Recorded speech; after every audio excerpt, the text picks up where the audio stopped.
Hello, ഇന്ന് നമുക്ക് ചെയ്യാനായിട്ടുള്ളത് നെട്ടി bubble കേക്കാണ്. 1 kg ആണ് ചെയ്യേണ്ടത് കേട്ടോ. അപ്പോൾ ഞാൻ എന്താണ് ഈ കേക്ക് കട്ട് ചെയ്യുന്നതെന്നല്ലേ, ഞാൻ ഓൾറെഡി സ്പോഞ്ച് ബേക്ക് ചെയ്തെടുത്തിട്ടുണ്ടായിരുന്നു കേട്ടോ. അതായത് വേറൊരു കേക്ക് സെറ്റ് ചെയ്യാനായിട്ട് ബേക്ക് ചെയ്ത സ്പോഞ്ചാണിത്. അപ്പോൾ പെട്ടെന്ന് ഓർഡർ വന്നപ്പോൾ ക്യാൻസൽ ചെയ്തില്ല, അവർക്ക് ചെയ്ത് കൊടുത്തു കേട്ടോ. അപ്പോൾ നമ്മളത് എങ്ങനെ സെറ്റ് ചെയ്ത് നോക്കാം. ആദ്യം ഞാൻ മിൽക്ക് എടുത്തു. വെറ്റ് ചെയ്യാനായിട്ടുള്ള സിറപ്പാണ് റെഡിയാക്കുന്നത്. മിൽക്കിൽ ബൂസ്റ്റും മിൽക്ക് മെയ്ഡൊക്കെ ആഡ് ചെയ്തിട്ട് അത് ഒന്ന് തണുപ്പിക്കാൻ വെച്ചു. എന്നിട്ട് പിന്നെ നമ്മൾ കേക്ക് സെറ്റ് ചെയ്തെടുക്കുകയാണ്. ഫസ്റ്റ് ലെയർ വെച്ചു, എന്നിട്ട് പിന്നെ ക്രീം വെച്ചു.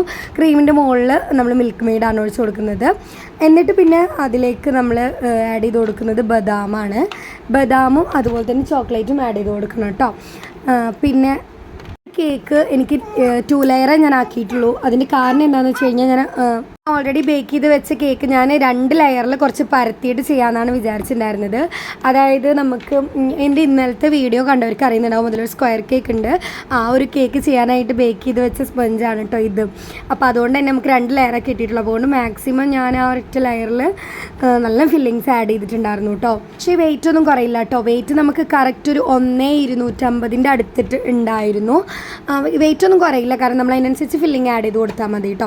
പിന്നെ കേക്കും നമ്മൾ 2 ലെയർ ആണെങ്കിലും വലിപ്പം ഉണ്ടായിരുന്നു. പരത്തിയിട്ടല്ലേ നമ്മൾ ഉണ്ടാക്കുന്നത്, അപ്പോൾ അതുകൊണ്ട് വലിപ്പം ഉണ്ടാവും. അതുകൊണ്ട് വെയിറ്റ് ഒന്നും കുറയില്ല, വെയിറ്റിലൊക്കെ കറക്റ്റ് തന്നെ ആയിരിക്കും കേട്ടോ. അങ്ങനെ നമ്മൾ ഫുൾ കോട്ടിങ് കഴിഞ്ഞതിന് ശേഷം ബബിൾസ് റെഡിയാക്കുകയാണ്. അതായത് നെട്ടി ബബിളിൻ്റെ മുകളിലത്തെ ബബിളാണ് നമ്മളിപ്പോൾ ഉണ്ടാക്കി കൊടുക്കുന്നത്.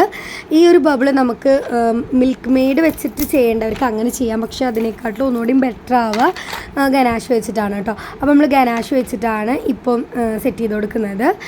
നമ്മൾ വല്ലാണ്ട് ഗനാഷ് ആക്കി കൊടുക്കരുത്. തോനാക്കി കൊടുത്തു കഴിഞ്ഞാൽ അതിങ്ങനെ പരന്ന് വരും കേട്ടോ. അപ്പോൾ പിന്നെ അത് മാത്രമല്ല, നമ്മൾ ഇതിൻ്റെ മേലെ ഒരു വട്ടം കൂടി നമ്മൾ എന്ത് ചെയ്യും, ബബിൾസ് ഉണ്ടാക്കുന്നുണ്ട്. അപ്പോൾ അതുകൊണ്ട് തന്നെ നല്ല വല്ലാണ്ട് പരന്ന് ആകെ ഇങ്ങോട്ട് ആ ബബിൾസ് പോവും. അപ്പോൾ അതുകൊണ്ട് തന്നെ നമ്മളൊരൊറ്റ വട്ടം ജസ്റ്റ് ഒന്ന് ആക്കി കൊടുക്കാനേ പാടുള്ളൂ.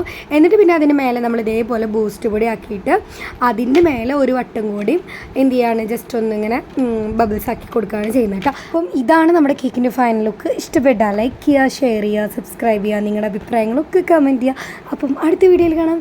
ബൈ.